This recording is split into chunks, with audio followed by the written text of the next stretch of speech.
Hello everyone, કેમ છો? મજામાં હશો બાળકો? ઘરે હશો, સેફ હશો એવી આશા રાખું છું. ફરી એકવાર આવી ગઈ છું હું દાખલા નંબર 7 લઈને.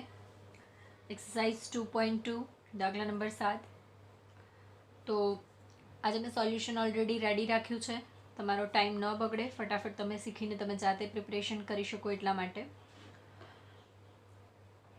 ઓકે, તો દાખલા નંબર 7 જે છે એની રકમ જુઓ. એક્સરસાઇઝ 2.2 દાખલા નંબર 7.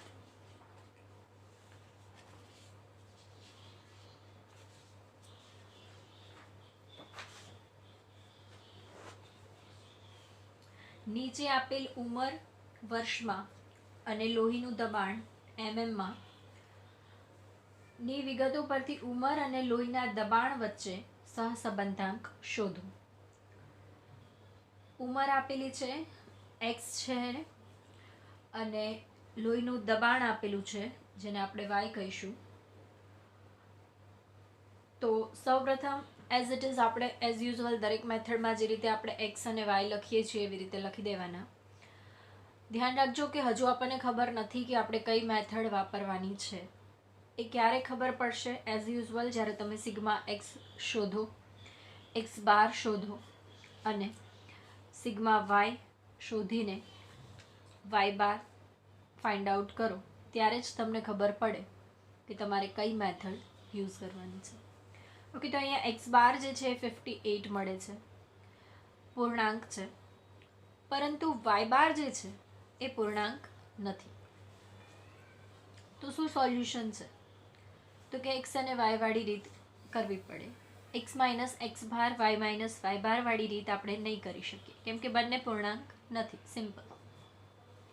પણ હવે અહીંયા તમે જોશો તો ડિજિટ્સ જે છે, જે અવલોકનો આપેલા છે એ અવલોકનો કેવા છે? તો કે 20 કરતાં મોટા. 158, 155, 140. 158નો ગુણાકાર તમે 68 સાથે કરો.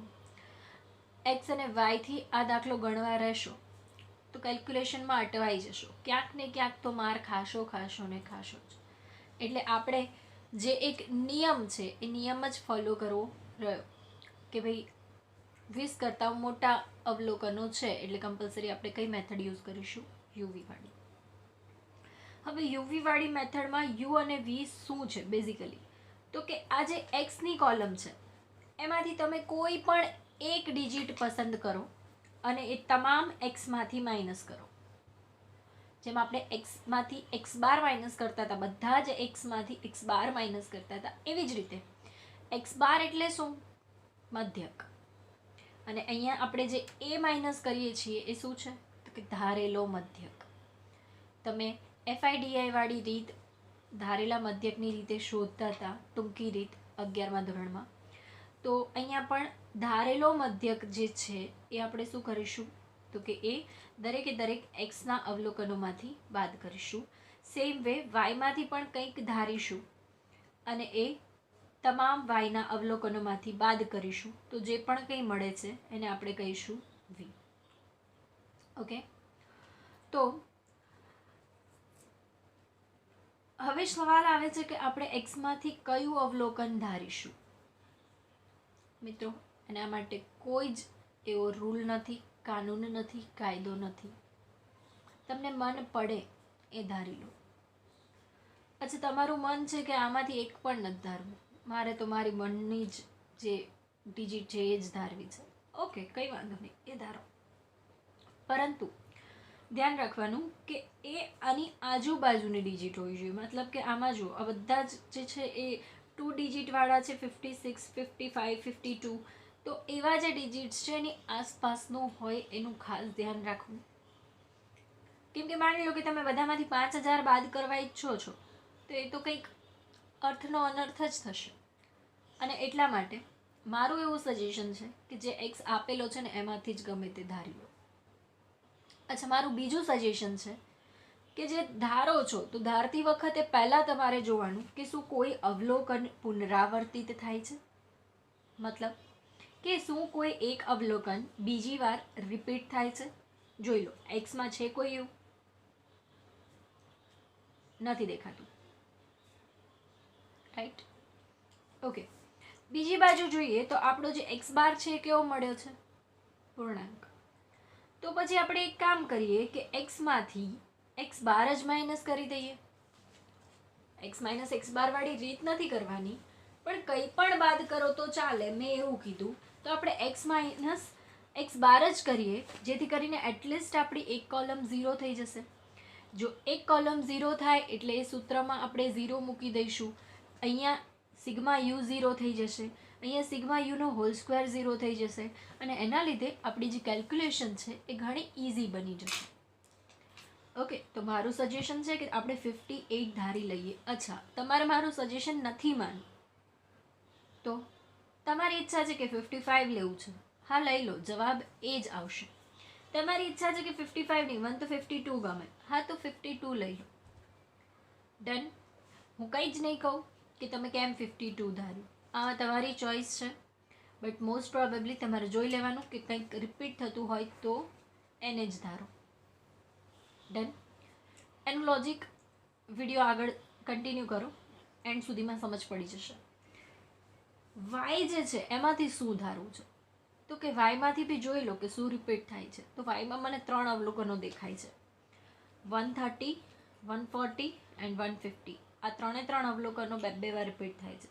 તો આ 3 અવલોકનોમાંથી કોઈ પણ એક અવલોકન લઈ શકું છું. ઓકે, હવે મેં શું લીધું છે 58xમાં? તો કોશિશ કરવાની કે એની સામે આવતું હોય ને એ નહીં લેવાનું, એ સિવાય જે હોય એ લઈ લો. એની સામે શું આવે છે? તો કે 130. તો એટલા માટે મેં શું લઈ લીધું? 140. અગેઇન કહું છું, કોઈ ફરક નહીં પડે, તમે 150 લઈ લો, 130 લઈ લો, 158 લઈ લો, 155, નેવર એવર કોઈ ચેન્જ નહીં આવે. જવાબ દરેકે દરેક અઝ્યુમ્ડ મીન માટે, એટલે કે ધારેલા મધ્યક માટે સરખો જ આવશે. એ ગાંઠ વાળી લો મગજમાં. કેમ કે છે ને આ વસ્તુ બહુ લોકોના દિમાગમાં હોય છે કે જો એણે છે ને 150 ધારીને જવાબ લાવ્યા છે અને મેં છે ને 140 ધાર્યા હતા ને તો અમારે બેનો જવાબ મેચ નથી થતો. ક્યારેય ભવિષ્યમાં આ વાક્ય લઈને મારી જોડે ના આવતા કે એણે આ ધાર્યું છે ને મેં આ ધાર્યું છે એટલે અમારો જવાબ ચેન્જ આવે છે. Never ever. તમારી કેલ્ક્યુલેશન ક્યાંક ભૂલ હશે, ક્યાંક સ્ક્વેર કરવામાં ભૂલ કરી હશે, ક્યાંક સરવાળામાં ભૂલ કરી હશે, ક્યાંક બંનેના મલ્ટિપ્લિકેશન વખતે ભૂલ થઈ હશે, પણ એવું પોસિબલ છે જ નહીં કે તમે આ અલગ અલગ ધારવાના કારણે તમારો જવાબ અલગ આવશે. એ કોઈ દિવસ પોસિબલ નથી. સમજ્યા? અચ્છા, હું તો એમ કહું છું યુવીવાળી રીત નથી કરવી ને કદાચ તમે એવું ઈચ્છા છે ને કે 158, 140 એના બી હું સ્ક્વેર કરી લઈશ, 158 ને 68 જોડે મલ્ટીપ્લાય કરી દઈશ, તો XY વાળી રીતથી બી આ દાખલો કરશો ને તો જવાબ આવશે આવશે ને આવશે જ. સમજ પડી? એટલે તમારી ઈચ્છા હોય તો તમે XY વાળી રીત પણ કરો, પણ ટફ પડશે એટલે નહીં કરવાની. સમજ પડી? બાકી એવું કોઈ જ નિયમ નહીં, કેમ કે જવાબ તો દરેકે દરેકથી આવશે. અચ્છા, x માઇનસ એક્સ બાર વાળી રીત બી કરશો ને તોય જવાબ આવશે. સમજ પડી? એટલે જવાબ એના લીધે નથી આવતો કે મેં 140 ધાર્યા, તમે 150 ધાર્યા, એ પોસિબલ જ નથી. સમજ પડી? Got it? તો ધારવાની એક જે થિયરી જે છે એ તમારા મગજમાં આઈ થિંક ક્લિયર થઈ જવી પડે કે ભાઈ તમે આમાંથી કંઈ પણ ધારી શકો છો. બીજું કે જે રિપીટ થતા હોય એ ધારવાના. ત્રીજું કે જે એક્સમાં જે ધાર્યા છે એની સામેનું બને તો નહીં ધારવાનું. મતલબ કે અહીંયા આપણે 58 લીધા છે તો બને તો 130 નહીં લેવાના. લો તો એ કોઈ ફેર નહીં પડે. હજુ કહું છું 130 ધારીને બી જવાબ આનો આ જ આવશે, પણ ના લો તો સારું. એટલે મેં 140 લીધા, 140 પણ બે વાર રિપીટ થાય છે, એકવાર અહીંયા એકવાર અહીંયા. ડન. ઓકે, તો હવે જોઈ લો તમે કે મેં અહીંયા 58 લીધા ને એટલે એક્સ માઇનસ જે 58 મળ્યું મને કેટલું મળી ગયું? 0.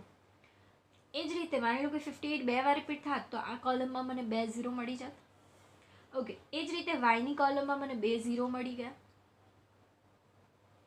જ્યારે આનું મલ્ટિપ્લિકેશન થાય તો આ 1, 2 અને 3, મતલબ કે યુવી વાળી કોલમમાં મને 1, 2 અને 3 0 મળ્યા.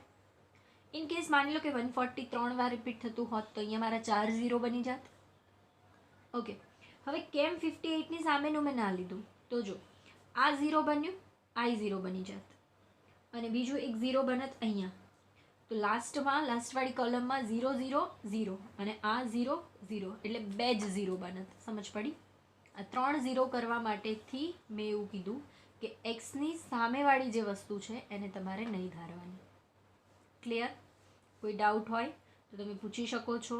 ડાઉટ તમારા આવતા નથી, તમે કંઈ પૂછતા નથી, મને કંઈ સમજ પડતી નથી કે તમને આવી રીતે ભણવામાં મજા આવે છે કે પેલા જે પીપીટીવાળી રીત છે એમાં ભણવામાં મજા આવે છે, થોડુંક એટલીસ્ટ સજેસ્ટ કરો તમને શેમાં મજા આવે છે, તો મને બી આગળ ખબર પડે કે ભાઈ કઈ રીતે ભણાવું. રાઈટ? ઇવન તમને સ્પીડ વધારે પડતી હોય કે કંઈ પણ પ્રોબ્લેમ હોય તો તમે શેર કરો તો એ વસ્તુનું સોલ્યુશન આવે. રાઈટ? ઓકે, તો હવે મેં શું કર્યું કે એક્સમાંથી 58 માઇનસ કર્યા, વાયમાંથી 140 માઇનસ કર્યા. હાય વચ્ચે એડવર્ટાઈઝ હતી, હવે બહાર આવી જાઓ, એમાંથી પાછા ભણવામાં આવી જાઓ. સિગ્મા યુ મળ્યું મને. અચ્છા, આ તો એક્સ બાર હતો. એક્સ માઇનસ એક્સ બારનું ટોટલ તો હંમેશા કેટલું થાય? 0. વાયમાંથી તમે 140 માઇનસ કર્યા, લાસ્ટમાં જીટી પ્રેસ કરશો, જવાબ મળશે. શોર્ટકટવાળી રીત જે છે એ જ આપણે અપનાવવાની છે. વારંવાર -140 નહીં કરવાના, એક જ વાર કરવાના. પછી ઇઝ ઇક્વલ્સ ટુ વાળી જે શોર્ટકટની મેથડ છે એ જ યુઝ કરવાની. Got it? શોર્ટકટવાળી મેથડ માટે તમારે કમ્પલસરી એક્સ માઇનસ એક્સ બારવાળા જે મારા ફર્સ્ટ લેક્ચર છે જે એ તમારે રિવાઇઝ કરવો પડશે કે જેની અંદર મેં કમ્પ્લીટલી આ શોર્ટકટ બતાવેલું છે. રાઈટ? ફરી એકવાર બતાવી દઉં. 130 minus 140 is equals to -10. Then after કંઈ જ પ્રેસ નહીં કરવાનું. 150 is equals to 10. 150 is equals to 10. 130 is equals to -10. 140 is equals to 0. 158 is equals to 18. 155 is equals to 15. 140 is equals to 0. And then GT press કરો તો જવાબ આવી જશે directly 33. પછી જેમ આપણે એક્સ સ્ક્વેર વાય સ્ક્વેર અને એક્સ વાય શોધતા હતા એવી જ રીતે યુનો વર્ગ કરો, વીનો વર્ગ કરો અને બંનેનું ગુણાકાર કરો. દરેક જગ્યાએ જ્યાં એક્સ આવતું હતું એની બદલે હવે યુ આવી ગયું. દરેક જગ્યાએ જ્યાં વાય આવતું હતું ત્યાં વી આવી ગયું. એટલે સૂત્ર એનું એ જ છે, કોઈ જ ચેન્જ નથી. જ્યાં એક્સ હતો ત્યાં યુ થઈ ગયો અને વાય હતો ત્યાં વી થઈ ગયો. સિમ્પલી બધી જ કેલ્ક્યુલેશન મૂકીને આપણો શોર્ટકટ લગાડો એટલે ઓટોમેટિક તમારો જવાબ આવી જશે. શોર્ટકટ છે 8 × 340 m પ્લસ 0 × 33 m માઇનસ. કર્યું? બેઝિક મેથ્સ જ કાચું છે તમારા લોકોનું. 0 ને કંઈ પણ મલ્ટીપ્લાય કરશો તો ઓબ્વિયસલી 0 થશે ભાઈ. તો પછી અહીંયા m પ્લસ કર્યું એ જ ડાયરેક્ટલી તમારો જવાબ આવી જશે. સમજ પડી? તો આગળ સ્ટેપ કરવાની જરૂર જ નહોતી. મેં એટલા માટે જ અહીંયા 58 ધાર્યું કે આપણા માટે એક કેલ્ક્યુલેશનનું સ્ટેપ જ ઉડી જાય. ક્લિયર? તો આવી બધી બાબતો ધ્યાન રાખશો તો જો સમ તમે ફટાફટ કરી શકશો. બાકી બેઝિકલી જરૂર નથી કે અહીંયા 58 જ ધારવું. તમે 55 ધાર્યું હોય તો આ કેલ્ક્યુલેશનના ખોટા અનનેસેસરી સ્ટેપ્સ વધી જાય, બીજું કંઈ ના થાય. એટલે સ્માર્ટલી ભણવું એ એક તરકીબ કહેવાય. આમ સમજ પડી કે એ દરેક ના કરી શકે. બરાબર? ઓકે, તો બસ આ શોર્ટકટ કર્યું. અહીંયા પણ સેમ એક જ વાર તમારે કરવાની જરૂર છે. જે આવે ડાયરેક્ટ લખી દો. 0નો વર્ગ કરીને m માઇનસ કરવાની જરૂર નથી. અચ્છા, અહીંયા કરવું પડશે આ બંનેનું મલ્ટિપ્લિકેશન m પ્લસ દેન 33 × 33 m minus then MRC press કરશો આ મળશે. વર્ગમૂળ કાઢો, બંનેનો ગુણાકાર કરો, ભાગાકાર કરો એન્ડ જવાબ. ઓકે, જવાબ કેટલો મળે છે? 67. તો એને કહેવાય ગાઢ ધન સહસંબંધ. સમજ પડી? ગાઢ ધન સહસંબંધ. ક્લિયર? ઓકે, તો આપણે દાખલા નંબર 8 તરફ આગળ વધીએ છીએ. ઓકે, તો સમ નંબર 8 જે છે એની રકમ વાંચો. એક એન્જિનિયર એસોસિએશન જુદી જુદી ફેક્ટરીમાં થતા ઉત્પાદન અને એકમ દીઠ ઉત્પાદન ખર્ચ વચ્ચે સંબંધ જાણવા 6 ફેક્ટરીના ઉત્પાદન 1000 એકમોમાં અને ઉત્પાદનના એકમ દીઠ ખર્ચની માહિતી મેળવે છે. હવે તમે ઇકોનોમિક્સ જો સારી રીતે ભણ્યા હશો, હોપ્સો ભણ્યા હશો 11th તો ચેપ્ટર નંબર 5નું નામ તમને યાદ હશે, આવક અને ખર્ચના ખ્યાલો. અને જો તમને એટલું યાદ હશે તો તમને એવું પણ યાદ હશે કે ખર્ચ કેટલા પ્રકારના હતા. તો એક હતો કુલ ખર્ચ, એક હતો સીમાંત ખર્ચ અને એક હતો કુલ ખર્ચ, સીમાંત ખર્ચ અને સરેરાશ ખર્ચ. ઓકે, 3 પ્રકારના ખર્ચ હતા. અને એની અંદર એક પાછો એવો હતો કે જે ફિક્સ્ડ કોસ્ટ કહેવાય, કે જે વધતો નથી, સ્થિર ખર્ચ છે. બીજો અસ્થિર ખર્ચ છે. હવે આ જે સ્થિર ખર્ચ છે એ તમારું ઉત્પાદન વધશે તો પણ કેવો રહેશે? સ્થિર. દાખલા તરીકે ભાડું છે તો ભાડું તમારું કેવું રહેવાનું છે? સ્થિર. ઉત્પાદન વધશે તો પણ તમારા ભાડામાં વધારો થવાનો નથી. તો જેમ ઉત્પાદન વધારે એમ તમારો સરેરાશ ખર્ચ કેવો આવશે? ઓછો. કેમ? તો કે જે સ્થિર ખર્ચ છે એ તમે 1 એકમ બનાવો ને તોય લાગવાનો છે અને 1000 એકમ બનાવો ને તોય લાગવાનો છે. એટલે જો 1 એકમ બનાવો ને તો એ સ્થિર ખર્ચ બધો એક જ એકમનો ખર્ચો ગણાઈ જાય, અને જો તમે 1000 એકમ બનાવો ને તો એ 1000 એકમો વચ્ચે ડિવાઈડ થઈ જાય. સમજ પડે છે? તો એટલા માટે અહીંયા દાખલા નંબર 8 ગણતા પહેલાં જ હું કહી દઉં કે જવાબ તમારો કેવો આવવો જોઈએ? ઋણ આવવો જોઈએ. કેમ? તો કે આ બંને વચ્ચેનો સંબંધ જે છે કેવો છે? ઋણ છે. આગલો દાખલો જે ગણ્યો એમાં હતું કે ઉંમર અને બ્લડ પ્રેશર. તો ઓબ્વિયસલી તમને એટલી ખબર હોવી જોઈએ કે જેમ જેમ ઉંમર વધે એમ બ્લડ પ્રેશર શું થાય? સિમ્પલ, વધતું જાય. રાઈટ?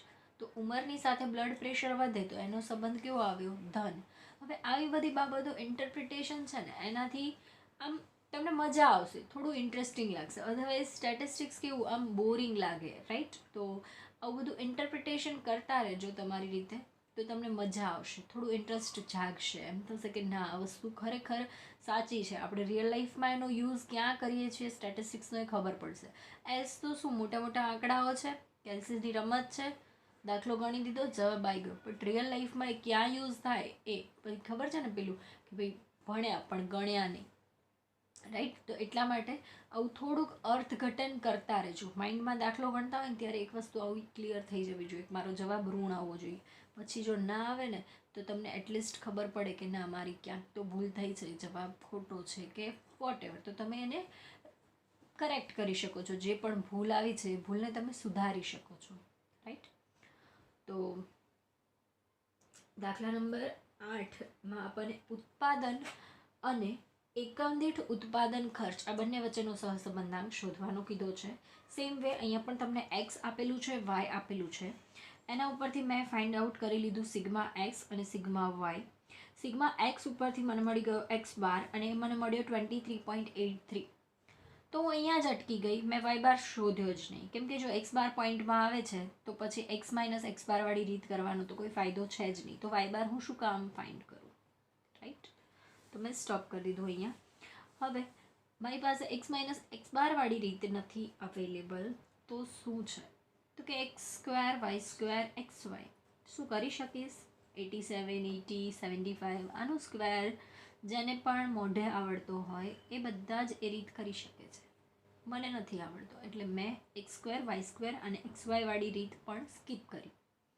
રાઈટ? તો હું કઈ મેથડ લાસ્ટ સંકટ સમયની સાંકળ કઈ છે ભાઈ? યુવી વાળી રીત ખેંચી લેવાની. બરાબર? જ્યારે જરૂર પડે ત્યારે. તો યુવી વાળી રીત માટે સૌપ્રથમ મારે 5 કોલમ બનાવવી પડશે. યુ, વી, U² V² અને યુવી. રાઈટ? હવે અહીંયા પણ આપણે કઈ વસ્તુને ધારવી એ મોટો પ્રશ્ન છે. તો યુમાંથી મેં શું ધારી લીધું છે? 20 ધાર્યા છે. કેમ કે રિપીટ તો કંઈ થતું નથી. રાઈટ? તો પછી કંઈ પણ ધારી લો. તો મેં 20 ધારી લીધા. ઓકે, તો ફરીથી શોર્ટકટ એપ્લાય કરો. 15 - 20 is equals to -5, 20 is equals to 35 is equals to 24 is equals to 18 is equals to and 31 is equals to. પછી GT પ્રેસ કરો તો તમને શું મળી જશે? Sigma you. દેન એવી જ રીતે શું ફાઇન્ડ કરવાનું છે? વી. વાયમાંથી મેં શું માઇનસ કર્યું? તો કે 80. હવે માઇનસ કરતી વખતે જુઓ કે આમાં કંઈ જ રિપીટ નથી થતું. તો ખાલી એટલું ધ્યાન રાખવું કે ભાઈ 20ની સામે 90 છે તો એ 90 હું નહીં લઉં. રાઈટ? કેમ? તો કે એક તો કંઈ રિપીટ નથી થતું એટલે એક જ ઝીરો થવાનો છે. એમાંય જો એની સામેવાળું લઈ લઉં તો આમાં એક જ ઝીરો થાય ને છેલ્લે એક જ ઝીરો આવશે. રાઈટ, મને છે ને ઝીરોથી બહુ પ્રેમ છે, ખબર નહીં કેમ.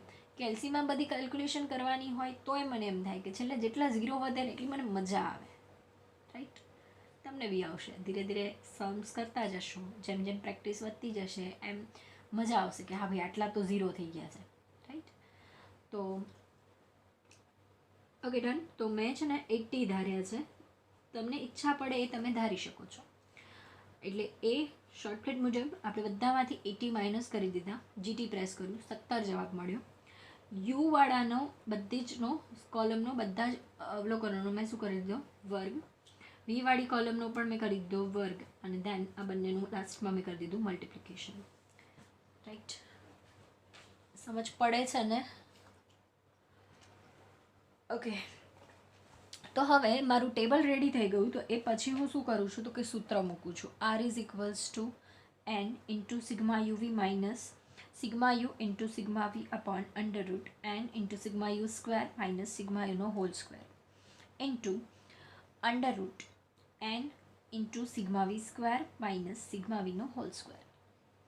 દેન આફ્ટર આપણે ફોર્મ્યુલા ભરી દઈશું, ખાલી જગ્યા પૂરો, ખાલી જગ્યા પૂરો. રાઈટ, તો એન બરાબર 6 મૂકી દીધા. સિગ્મા યુવી મને અહીંયા મળ્યું છે માઇનસ, તો એ મેં અહીંયા મૂકી દીધા માઇનસ 274 માઇનસ 23 ઇન્ટુ 17 મતલબ કે આ બંને. રાઈટ, હવે જો જ્યારે પણ તમારું અહીંયા માઇનસ છે તો તમારો શોર્ટકટ થોડોક ચેન્જ થશે. આ બંને માઇનસ છે ને આ માઇનસ કરવાનું છે. હવે માઇનસ માઇનસ શું થઈ જશે ભાઈ? પ્લસ. તો પહેલી વસ્તુ એ કરી શકાય કે 6 ઇન્ટુ 274 એમ પ્લસ 23 ઇન્ટુ 17 આપણે એમ માઇનસ કરીએ, એના બદલે આપણે શું કરીશું એમ પ્લસ અને પછી એમઆરસી. તો આ બંનેનો સરવાળો થઈ જશે અને જે જવાબ આવે એને માઇનસ કરીને તમારે લખવાનું થાય. બટ આના કરતાં હું જે બીજી રીત છે વધારે સજેસ્ટ કરીશ, અને એ એવી છે કે 6 ઇન્ટુ 274 આટલું કેલ્સીમાં પ્રેસ કર્યું ને તો 274 પછી તમે પ્લસ માઇનસવાળા બટનથી આને માઇનસ કરી દો અને પછી એમ પ્લસ કરો. પછી આને જેમ કરતા હતા એમ માઇનસ કરો, એમઆરસી કરો, જવાબ આ મળી જશે. ઇન કેસ માની લો કે અહીંયા -17 હોત તો પણ હું એ જ કરત, હું એ જ સજેસ્ટ કરત કે આ બંનેનો ગુણાકાર કરો, એમ પ્લસ કરો, આ બંનેનો ગુણાકાર કરો, 17 લખતી વખતે એને માઇનસ કરી દો, પ્લસ માઇનસનું બટન હશે કેલ્સીમાં, એનાથી માઇનસ કરીને તમે પછી એમ માઇનસ કરીને એમઆરસી કરો, જવાબ મળી જશે. આ વસ્તુનું શોર્ટકટ વારંવાર તમે એપ્લાય કર્યા કરશો ને એટલે તમારા દિમાગમાં બેસી જ જશે. રાઈટ, પણ જો આની તમે પ્રેક્ટિસ નહીં કરો તો શોર્ટકટ્સથી આન્સર આવવાના ચાન્સીસ ઓછા છે. એટલા માટે વારંવાર સમ્સ કરતા રહો. અત્યારે તમારી પાસે ઢગલો સમય છે, સમયનો સદુપયોગ કરો, ભણતા રહો. બાકી એન્ડમાં બહુ લોચા પડશે. એટલા બધા ચેપ્ટર્સ, એટલા બધા સબ્જેક્ટ, શું કરવું શું ના કરવું, પછી આઈએમપી માટે દોડશો, ટીચર આઈએમપી આપો, ટીચર થિયરીમાં શું વાંચવું, ટીચર થિયરી ટીક કરાવો, દાખલાઓ ટીક કરાવો. કશું આઈએમપી જેવું નથી હોતું. ખાલી આમ કહેવાય ને કે શંકાનું સમાધાન. એટલા માટે છેલ્લે અમે અમુક વસ્તુ ટીક કરી દઈએ કે ભાઈ આમ શ્રદ્ધા ઇન્સાનની કે ચલો આટલું કરી નાખું હું પાસ થઈ જઈશ, એવું કશું હોતું નથી. એટલે એન્ડ ટાઈમે આ બધું ના કરવું પડે એના માટે ડે 1થી જ તમે ધીરે ધીરે દિવસમાં આજે આ દાખલા 2 વાર કર્યા, કાલ પાછો ફરી આ 1 વાર કરી દો, 3 વાર દાખલો થાય એટલે પરફેક્ટ થઈ જ જાય. રાઈટ, તો એટલીસ્ટ અત્યારે જે પણ કંઈ કરો છો એટલું પરફેક્ટ કરો કે તમારે એને ફરીથી જોવાની જરૂર ના પડે. Right, okay. તો આ ત્રણેય વસ્તુ આપણને મળી ગઈ. આ બંનેનું રૂટ કાઢી દીધું, બંનેનું મલ્ટિપ્લિકેશન કરી દીધું, આ જવાબ આવ્યો, ભાગાકાર કર્યો, તો લાસ્ટમાં તમારો જવાબ આવી ગયો -0.92. તો કેવો સંબંધ કહેવાશે એ? ગાઢ ઋણ સહસંબંધ. ક્લિયર? ગાઢ ઋણ સહસંબંધ. રેડી? તો દાખલા નંબર 8 થઈ ગયો છે. એના પછી દાખલા નંબર 9. હવે દાખલા નંબર 7 અને 8 અમુક અંશે સરખા જેવા હતા. દાખલા નંબર 9 જે છે એ થોડોક ચેન્જ છે, કહી શકાય કે થોડોક ડિફિકલ્ટ છે એવું પણ કહી શકાય આના કરતાં, રાઈટ. પણ જેને સરવાળા બાદબાકી ભાગાકાર ગુણાકાર આવડતા હોય એના માટે આ દાખલાઓ અઘરા નથી. અને પ્લસ એ પણ આપણે કેલ્સીમાં કરવાના છે, એટલે એમને મોઢે નથી કરવાના, એટલે આપણા માટે કંઈ અઘરું છે જ નહીં એવું જ સમજવું. ઓકે. હા, તો દાખલા નંબર 9 જે છે એ કંઈક આ રીતનો છે કે જેની અંદર તમને એવું કીધું છે કે જુદા જુદા 6 શહેરોના લોકોની માથાદીઠ વાર્ષિક આવકમાં અને ભાવના સૂચકાંકની વિગત પરથી સહસંબંધાંક શોધો. તમને અહીંયા આપેલી છે માથાદીઠ આવક, શહેરો આપેલા છે ABCDEF. ઇગ્નોર કરી શકો છો ટોટલી, ઈચ્છો તો દાખલામાં લખી પણ શકો છો, પણ અનનેસેસરી એક ખોટી કોલમ બનાવી એના કરતાં ન લખીએ તો ચાલે, રાઈટ. માથાદીઠ આવક તમને આપેલી છે 32,000, 29,000, 40,000, 36,000, 30,000 અને 39,000. એના પછી વાય તમને આપેલું છે સૂચક આંક. સૂચક આંક શું હોય મિત્રો, માફ કરો, મેં તમને પહેલું ચેપ્ટર નથી ભણાવ્યું એટલે તમને નહીં ખબર હોય, પણ બિલીવ મી આગળ જતાં તમને ડેફિનેટલી સૂચક આંક શું હોય એ સમજમાં આવી જશે. હાલ ફિલહાલ સૂચક આંક એ ભાવ વધારો માપવાનું એક મેઝર છે, રાઈટ. એટલું કહું છું, મારા પર ભરોસો રાખો, આગળ જતાં સમજમાં આવી જશે. વાય આપેલો છે 120, 100, 250, 180, 110 અને 220. ઓકે. સૌપ્રથમ as usual sigma x, sigma y. Sigma x મળી ગયું છે 2,06,000. સિગ્મા વાય મળી ગયું છે 980. એના ઉપરથી x bar sigma x upon N 2,06,000 ભાગ્યા 6, 6 ઉડી ગયા, જવાબ આવશે 20,000. હા, ના આવે એવું. તો જવાબ આવે છે 34,000. તગડો તગડો તગડો તગડો તગડો 5 વાર તગડા. Okay. Okay, Y bar is equals to sigma Y upon N. 980 આવે છે ભાગ્યા 6, તો વાય બાર મને મળે છે 163.33. ઓકે. તો બંને પોઈન્ટમાં છે, દેખાય છે. એક્સ બાર પછી હું ઈચ્છું તો વાય બાર સ્કીપ પણ કરી શકું, જરૂર નથી. ઓકે. હવે ધ્યાન રાખો અહીંયા કે આપણે એક્સમાંથી કંઈક માઇનસ કરીશું. આમાંથી તમે શું માઇનસ કરશો? કંઈ રિપીટ થાય છે? મને નથી દેખાતું. ઓકે, રિપીટ કંઈ નથી થતું. ચલો માની લો કે તમે 30,000 ધારી લીધા અને બધામાંથી 30,000 માઇનસ કરો. 32,000માંથી 30,000 માઇનસ કરો, 2,000 વધશે. વધે છે ને? 2,000નો પાછો સ્ક્વેર કરશો, કેવડો થશે? 40 લાખ. 36,000માંથી 30,000 માઇનસ કરો, પાછો 6,000નો સ્ક્વેર કરો, એટલે બહુ વધી જાય. ઇન શોર્ટ કહેવાનો મતલબ છે કે અહીંયા માઇનસ કરવાથી આપણો પર્પઝ સોલ્વ થતો નથી. તો એટલા માટે હું અહીંયા શું કરીશ તો કે એક્સમાંથી યુ બરાબર એક્સમાંથી કંઈક માઇનસ કરું છું. શું માઇનસ કરું છું તમે કહો? ચલો શું માઇનસ કરું બોલો? મને તો બસ 30,000 ગમે છે. હા, તો હું 30,000 માઇનસ કરું છું. ડિવાઈડ બાય કેટલા જીરો કોમન દેખાય બધાયમાં? બધાયમાં હોય 30,000માં 4 છે, 40,000માં 4 છે, પણ બધાયમાં ટોટલ કોમન કેટલા છે? 3. તો 1000થી બધાને ડિવાઈડ કરી દો. સમજ પડી? 1000થી બધાને ડિવાઈડ કરી દો. હવે બેઝિકલી કરવાનું જ શું ખબર છે? ઇગ્નોર. શું કરવાનું છે? ઇગ્નોર. લાઈફમાં બહુ બધી વસ્તુ ઇગ્નોર કરવાથી ઘણા બધા પ્રશ્નો સોલ્વ થઈ જાય છે, રાઈટ?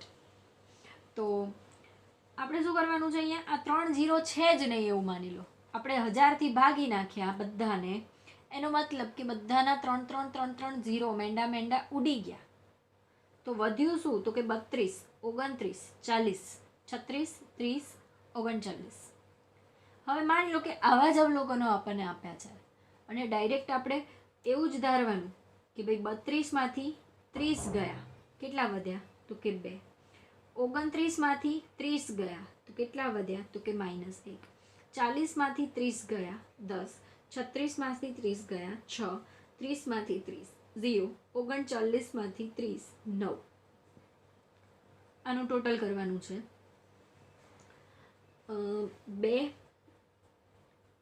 -1 એટલે માની લો કે આ એક જ છે, એ એક આમાં નાખી દો એટલે 10, 10 ને 10 20 ને 6 26. એટલે સિગ્મા યુ બરાબર શું મળે છે? 26. વી.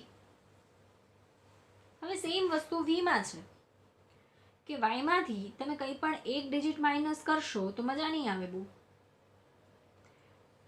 કેમ કે જો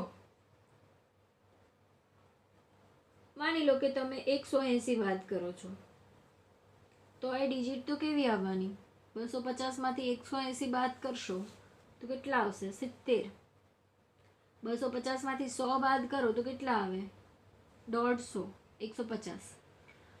તો ફરીથી ડિજિટ તો મોટી જ આવશે, બટ બધામાં શું દેખાય? એક એક 0 કોમન દેખાય છે. તો સેમ વસ્તુ અહીંયા પણ કરવાની કે વાયમાંથી કંઈ પણ બાદ કરો એને 10 વડે ભાગી નાખો. આ ખાલી લખવા ખાતર લખવાનું છે, ભાગવાનું યાદ રાખજો. કોઈ પણ ભાગવાની જરૂર નથી. ખાલી તમારે શું કરવાનો? 0 નજર અંદાજ કરવાનો છે કે અહીંયા 120 નથી, ખાલી કેટલા આપેલા છે? 12. આ 100 નથી, કેટલા આપેલા છે? 10. સમજ પડી? એટલે આ જે ઝીરોઝ છે, જે લાસ્ટવાળા 0, એ બધાને આપણે ઇગ્નોર કરવાના છે. હવે માની લો કે આમાંથી શું ધારીએ? તો કે અહીંયા આપણે 30,000 ધારે એટલે 110 સિવાયનું કંઈ પણ ધારી લો. 110 સિવાયનું કંઈ પણ ધારી લો, રાઈટ? તો હું 100 ધારું છું, આપણે માઇનસ કરવામાં ઇઝી રહેશે, રાઈટ? 12માંથી 10 જાય 2, 10માંથી 10 જાય 0, 25માંથી 10 જાય 15, 18માંથી 10 જાય 8, 11માંથી 10 જાય 1, 22માંથી 10 જાય 12. બધાથી નાનું ધાર્યું એટલે માઇનસ ના આવ્યું. ખબર પડી? કંઈ વાંધો નહીં. ચલો હવે ટોટલ કરવાનું થાય આપણે આનું. 12 ને 8 કેટલા થયા? 20.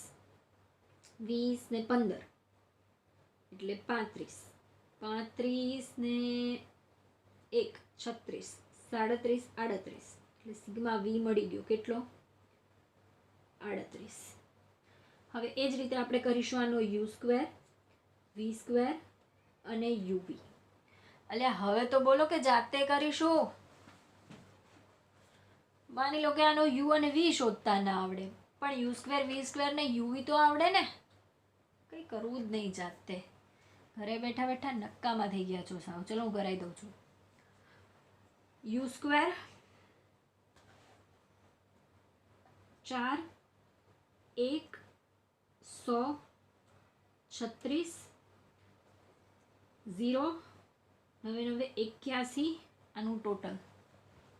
એના પછી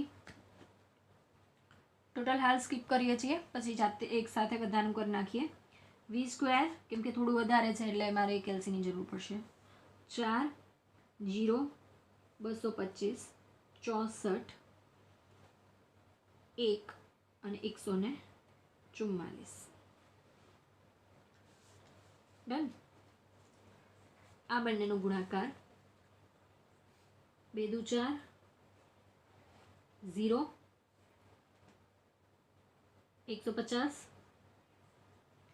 8 6 48 0 12 9 108. દેન હવે આ બધાનું ટોટલ કરીને આપણે ફટાફટથી અહીંયા શું કરી દેવાની છે? કેલ્ક્યુલેશન. કેલ્ક્યુલેશન હું હમણાં જ કરી દઉં, તમે પણ સ્ટાર્ટ કરો. હા, તો મેં ટોટલ કરી દીધા છે સિગ્મા યુ સ્ક્વેર પી સ્ક્વેર અને યુવીનું. એને પછી સૂત્ર લખીને સૂત્રની અંદર મૂકી દીધું છે.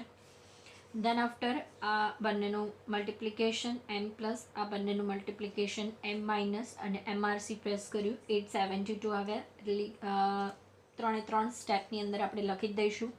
દેન આફ્ટર મેં આ સ્ટેપ કર્યું, આ જવાબ આવ્યો, રૂટ લખ્યો, એનું રૂટ કાઢીને લખી દીધું.